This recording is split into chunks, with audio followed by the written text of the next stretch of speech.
काय असतं ना, उपवास असला की नेहमी तीच खिचडी, तीच बटाट्याची तिखट चटणी किंवा भगर खाऊन खाऊन खूप कंटाळा येतो. असं वाटतं भाजी-पोळी मस्त खाल्ली ना तर चालेल. ते ते तर समजा उपवास जर नवरात्रीचे असले तर तेव्हा 7 ते 8 दिवस नुसती खिचडी खाऊन तर खूप कंटाळा येतो. त्यासाठी जर आपल्याला पण असं भाजी-पोळीसारखा ऑप्शन जर उपवासात भेटला तर तो पण जे उपवासाचे साबुदाणे असतात त्यापासून.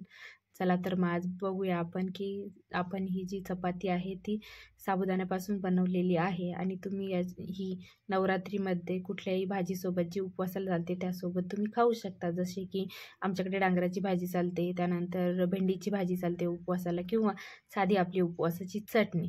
एकदम मऊ लुसलुशीत अशी तयार होते आणि मस्त अशी दिवसभर मऊ असतात. चला तर मग बघूया कशा करायच्या चपात्या ते. तर त्यासाठी आता इथे मी 1 वाटीचं प्रमाण घेतलेलं आहे. तर 1 वाटी साबुदाणा घेतलेला आहे. तो व्यवस्थित पुसून घेतलेला आहे. कारण की आपण भिजत घालतो तेव्हा खिचडीसाठी तर तो आपण धुवून घेतो. तर इथे मी पुसून घेतलेला आहे कॉटनच्या कपड्याने आणि तो आपण व्यवस्थित असा भाजून घेऊया आणि तो मिक्सरच्या बाउलमधनं बारीक असा काढून पण घेतलेला आहे मी.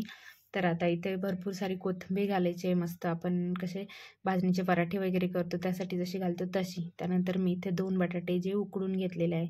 पहिल्यांदा मी घेतली होती छोटी किसणी, पण त्यामध्ये व्यवस्थित किसलं जात नव्हतं. त्यामुळे आता जी रेग्युलर असते आपली ती घेतलेली आहे. त्याने व्यवस्थित किसून घ्यायचे आहेत सगळे. त्यानंतर हे बघा हे पीठ मी मिक्सरमध्ये तयार करून घेतलेलं आहे. जे आपण साबुदाणे भाजले होते ते आणि आपण जसा रेग्युलर कूट टाकतो शेंगदाण्याचा, भाजलेल्या शेंगदाण्याचा, तो कूट तयार करून घेतलेला आहे. त्यानंतर हिरवी मिरची टाकलेली आहे पेस्ट करून आणि त्यानंतर चवीनुसार मीठ. तर हे व्यवस्थित असं मिक्स करून घ्यायचं आहे. तर साबुदाणा कसा थोडासा भरभरीत असतो तर त्याला एकजीव व्हायला वेळ लागतो. जसं आपण पीठ मळतो तर तो लवकर असा एकजीव होत नाही. तर व्यवस्थित मिक्स करून घ्यायचं आहे. जर तुम्ही व्यवस्थित मिक्स केलं तर त्याच्या ज्या आहेत आपण चपात्या म्हणतो किंवा पराठे म्हणतो ते एकदम व्यवस्थित आणि मऊ येतील. जेणेकरून त्याला जास्त क्रॅक जाणार नाही किंवा ते साईडने फाटणार नाही. तर त्यासाठी जेव्हा आपण हे मिक्स करतो व्यवस्थित तर मळून घ्यायचं. हे बघा असंच होतं. ते जास्त असं एकजीव नाही होत. तर थोडंसं असं मळून झालं सगळं की थोडंसं तेल घालून थोडंसं मळून घ्यायचं व्यवस्थित आणि ते 5 ते 10 मिनिटं भिजवण्यासाठी ठेवून द्यायचं. कारण की तुझा साबुदाणा आहे ना तो मऊ होतो आणि फुलतो. तर त्याच्यासाठी आपण हे 10 मिनिटं ठेवून देऊया. तर आता हे बघा आपण जे लाटणं आहे पराठे लाटण्यासाठी तर त्याला थोडंसं तेल लावून घेऊया. एक गोळा काढून घ्यायचा आहे, तो पण व्यवस्थित मळून घ्यायचा आहे. तर तुम्ही आता इथं बघू शकता की याला क्रॅक जात आहेत थोडेसे. तर जाऊ द्या काही नाही होत त्याला. तर असं मळून घ्यायचं आहे, व्यवस्थित एकजीव करून घ्यायचं आणि लाटून घ्यायचं आहे. तर हे बघा साईडनं ते फाटत चालले म्हणजे क्रॅक जात चालले. तर एक डिश घ्यायची आहे गोल अशी, गोल येण्यासाठी आणि त्याने आपण व्यवस्थित त्याला आकार देऊया. म्हणजे साईडनं जे क्रॅक गेले आहेत तर ते आपले दिसणार नाहीत त्यामध्ये आणि व्यवस्थित छान असा पराठा किंवा चपाती तयार होऊन जाईल. तर हे तुम्ही बघू शकता मस्त असा पराठा तयार झालेला आहे. हे बघा छान झालेलं आहे. ते 1-2 क्रॅक गेलेले आहे तर त्याला काही नाही, ते फाटणार पण नाही जेव्हा आपण त्याला भाजतो.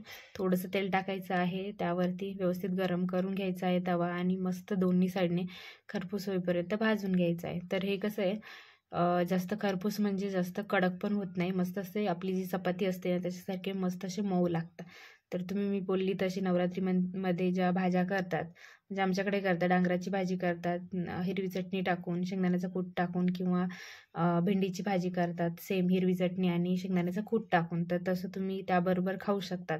म्हणजे नुसती खिचडी खाऊन आणि कधी कधी त्रास पण होतो खिचडीने, पोट फुगतं किंवा ॲसिडिटी होते रोज तेच खाऊन खाऊन. तर त्याला पर्याय म्हणून तुम्ही हे करू शकता, याने त्रास पण कमी होतो. तर आता चटणी बघूया कशी करायची ते. तुम्ही भाज्या पण करू शकता, नसेल तर साधी चटणी करायची आपली कोथिंबीर हिरव्या मिरच्या टाकून. जे भाजलेले शेंगदाणे असतात, तुमच्याकडे खोबरं असेल किसून टाका किंवा ओलं असेल तर तसं पण टाकून त्याची एक चटणी करून घ्यायची आणि मस्त तडका द्यायचा. तुम्हाला जिरे आणि जे कढीपत्ता आहे चालत नसेल उपवासाला तर तुम्ही फक्त तेल गरम करून त्यामध्ये पण एक तडका देऊ शकतात त्याला आणि व्यवस्थित मिक्स करून घ्यायचं आहे. तर आपली ही बघा मस्त अशी चटणी तयार झालेली आहे आणि मस्त झालेले जे पराठे आहे चपाती आहे मस्त सर्व करायचे व्यवस्थित असे. संध्याकाळपर्यंत मऊ लुसलुशीत राहतात या चपात्या किंवा पराठे आणि कोणी म्हणणार नाही की म्हणजे असं साबुदाण्यापासून बनवलेले आहेत.